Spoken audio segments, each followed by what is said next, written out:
Halo sahabat liputan6.com, saya Rainer Raharja, founder dan eksekutif director dari The Accelerator, Accelerating Entrepreneurs.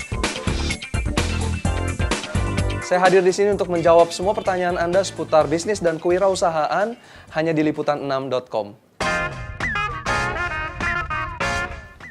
Untuk kita berjualan, memang zaman sekarang banyak orang yang membuka website atau toko online atau e-commerce, dan itu sangat baik. Karena e-commerce Indonesia sangat berkembang, ya, kira-kira 3-5 tahun belakangan.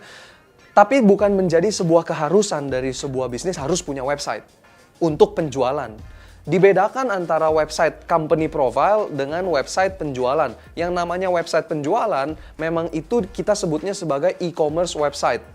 Ada yang namanya keranjang belanja, bisa transaksi online, sistemnya harus aman, harus ada server sendiri. Kalau nggak bisa down dan nggak bisa melakukan penjualan, kita udah tingkat keamanannya harus lebih tinggi. Tapi ada yang namanya website bisa untuk jualan, tapi sifatnya showcase, untuk majang barang doang. Karena kita nggak punya toko, ya kan, terlalu mahal.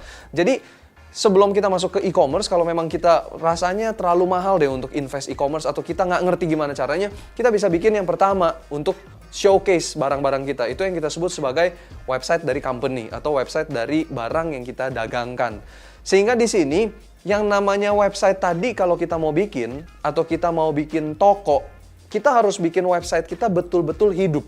Nah, ini bedanya antara dunia maya dengan dunia nyata. Bagaimana jago-jagoan antara pengusaha yang satu dengan pengusaha yang lain membuat websitenya seakan-akan itu toko yang real, seakan-akan itu toko yang nyata. Nah, ini tantangan tersendiri untuk kita membuka website.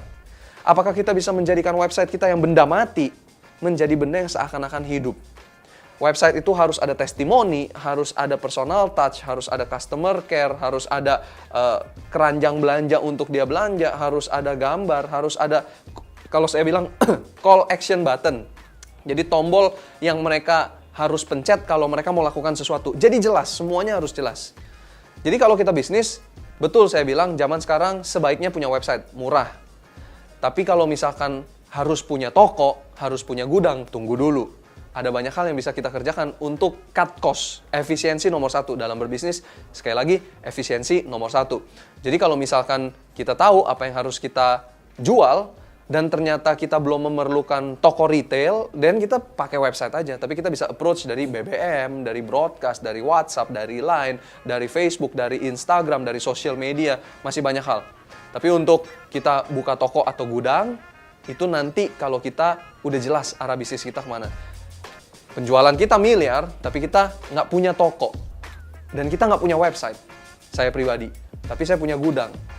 Jadi antar satu bisnis dengan bisnis yang lain nggak bisa disamakan, tergantung bisnis Anda apa. Tapi kalau bisnis Anda jual bakmi, udah pasti harus punya toko. Nggak mungkin jual bakmi online, bagaimana orang mau mencicipi kalau belum ada testimoni nyata. Kalau udah berhasil jual bakmi nyata, dan masuk dunia online, itu bisa.